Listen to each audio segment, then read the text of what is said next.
Nobody is allowed to be mad at Sergeev, Greg Conroy, or Zane Parekh. You're just not allowed. One last time. I'm Jake. I can't skate. And this is a Flames hockey game day recap. You can put it in the win column. Good guys win 3-1 over the Los Angeles Kings to finish the season. With this win, the Flames lock themselves into 29th in the NHL standings and the 4th best odds to win the draft lottery. That's right! Even with everybody acting like the sky is falling online, at worst, the Flames will pick between 4 and 6 in the draft. If you need a refresher, that's somewhere between Sam Bennett and Matthew Tkachuk in the worst case scenario. I think we can relax a bit, fellas. It'll be fine. Especially because the reason they won this game is an AHL goalie and two pieces that will be a large part of our future no matter who we draft. Let's be real. The Flames came out and they weren't very good in the first.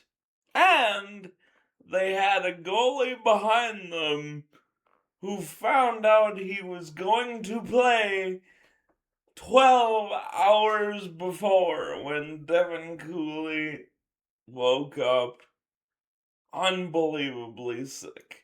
So, on an emergency basis, they called Arseny Sergeev up from the Wranglers. This is a goalie who, at points in the season, was playing in the East Coast Hockey League. If you wanted them to lose this game, you likely thought this was very good news. But here's the deal. The Flames have a pretty good goalie system, and even though Sergeev struggled at points in the A this year, I don't think that's quite fair to him given the amount of injuries and call-ups that the Wranglers saw throughout the season. And he proved that yesterday by far having his best game of the season in Game 82 against a Kings team that had seeding to play for. They had home ice, potentially, in the first round to play for. Instead, now they get to go have fun and play the Avalanche. Good luck to them. And, seriously, in the first period, the shots were 12-2 for LA. You got what you asked for, Team Tank. They just won't lose at home. They're pretty good at home. And in the first period, it was all Sergeev, including, with just over 9 minutes left, a shot off the inboards. Rebound comes right out. Looks like it's an empty net. And Sergeev makes an incredible stick save. This guy had a night he's always going to remember yesterday. And that seemed to wake up the Flames a bit, because from that point on, the ice wasn't as tilted in the game. And in fact, the Flames never did trail in this game, even with the start they had. And the first goal comes on a Calgary power play of all things. But the power play's been much more interesting, even if the numbers haven't improved, because of who's on it. And this is no exception. The play goes, Matt Coronado passing it low to high to Matvey Gritton. Matvey Gritton makes an incredible seam pass to Morgan Frost, right on his tape. He throws it through Anton Forsberg.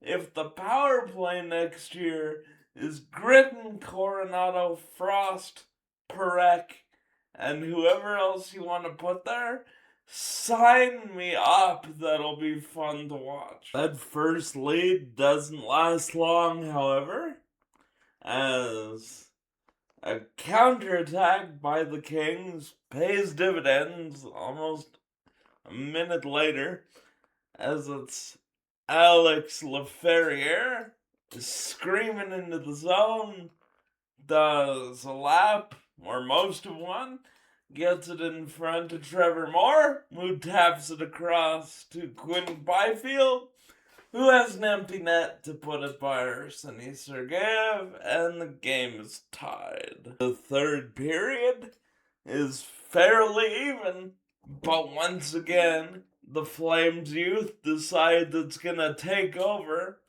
and enter Zane Parekh. Zane Parekh looking every inch Cale Makar, gets it at the sideboards, beats the defender once, goes down into the zone, comes back up, protects the puck, comes back down to the bottom of the circle again, and rips it into the far top corner, just under the crossbar. It's his best goal of his career by far.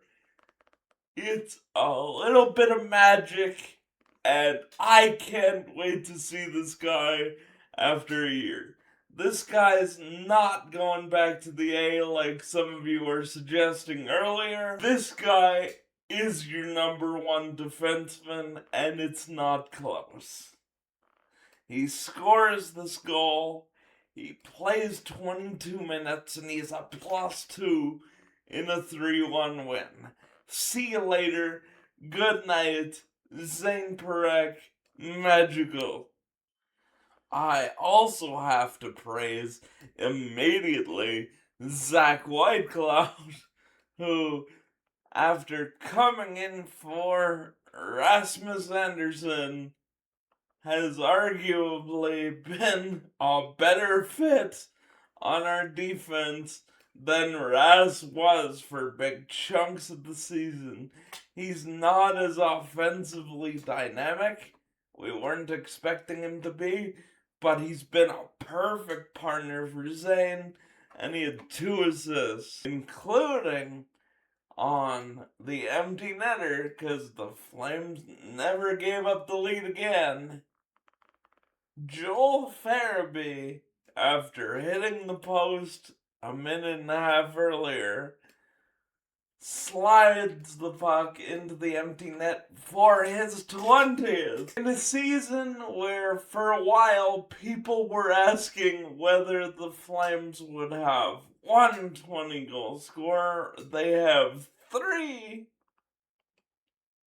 Joel Farabee being the last of them.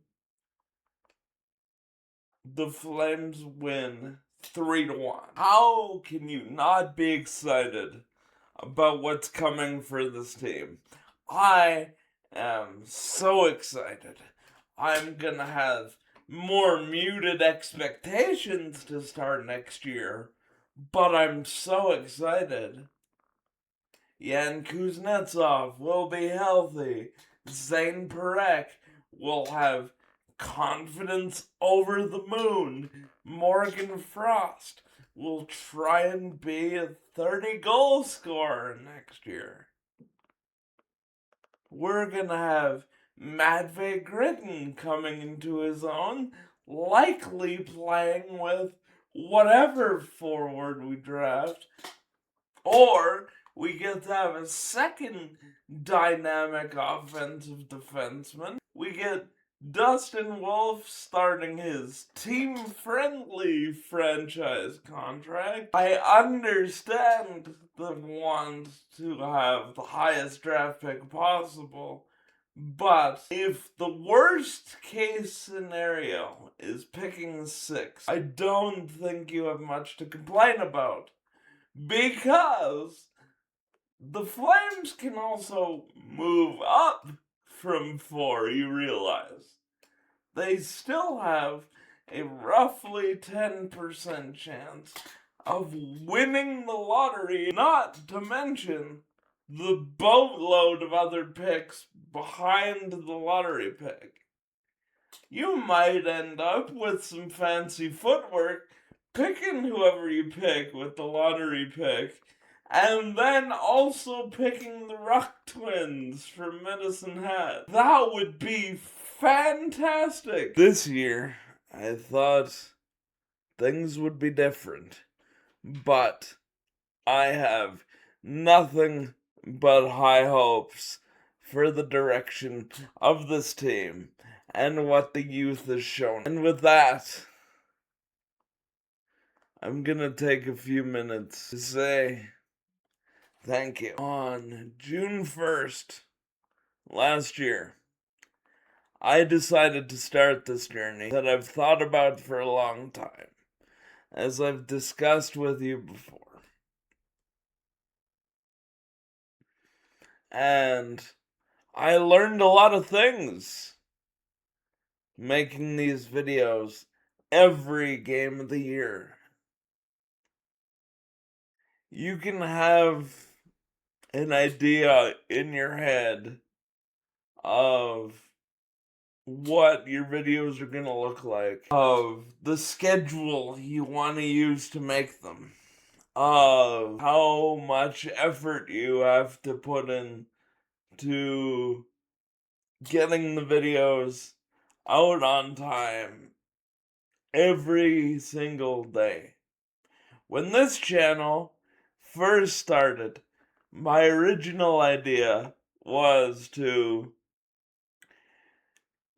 do a weekly recap of several games in a week, and I quickly realized that format was not going to be conducive to talking about the games for a couple of reasons. One, because I had so much to say after every game, and two, YouTube just does not reward weekly uploads. If you want people seeing your stuff, you better upload as often as you're physically able to. So, I adopted a format made popular by some other hockey YouTubers wherein I was doing recaps after every game. And I love it. I love doing it this way. This is how we're going to be doing it next year. But this format is incredibly demanding. It's incredibly difficult to pull off, and a couple times you've had to be very patient with me as I fit the videos in between my actual jobs and other life events going on around me. And so, thank you for your patience. Thank you for supporting somebody trying to make this work for the first time. Thank you for putting up with some crazy inconsistent editing, especially at the beginning of the season. And thank you for watching. This channel's not large by any means, but there are some of you I know that have watched every one of these, or almost every one of them. 82 of these is a lot to watch in a season. And it means so much whenever I see likes, whenever I see comments, not even just the YouTube comments. Because as a lot of you know, I post these on Jake Can't Skate Facebook pages and Twitter accounts. I also post these videos on a large fan page on Facebook. Thank you to anybody who's commented there. You've all been so welcoming for the most part of a new creator in the community. Cause I'm just a fan, guys. I'm just somebody who loves this team. I'm somebody who bleeds for this. I'm somebody who will cry when we finally win the Stanley Cup. I'm somebody with so many memories at the Saddle Dome, whether it be the Max tournament, the Flames, the Roughnecks, the Hitmen, the Wranglers. I love these teams. I love the Flames the most. This has been an incredible journey, and it's just starting. Whenever you joined in and started watching these videos and interacting with me, thank you. If you've ever left a supportive comment, if you've ever liked or shared these videos, thank you. It means so much that I've been able to make this team an even bigger part of my life. I can't guarantee that this channel will go on forever. I have career aspirations that have nothing to do with hockey. But what I can tell you is I'll be doing these videos as long as I'm responsibly able to do them while still moving forward in my field. One day, I hope I'm making a video saying thank you to you as we're getting ready to go to the Flames Championship parade and celebration at Olympic Plaza. I so hope that is a video I get to make. It won't be this year. It may not be for a while. But I hope we can do it. I hope we can do it together. And next year, we all get to say goodbye to the Saddle Dome together. And I have plans for how I'm gonna celebrate that on the channel. And I can't wait to see what the new arena holds.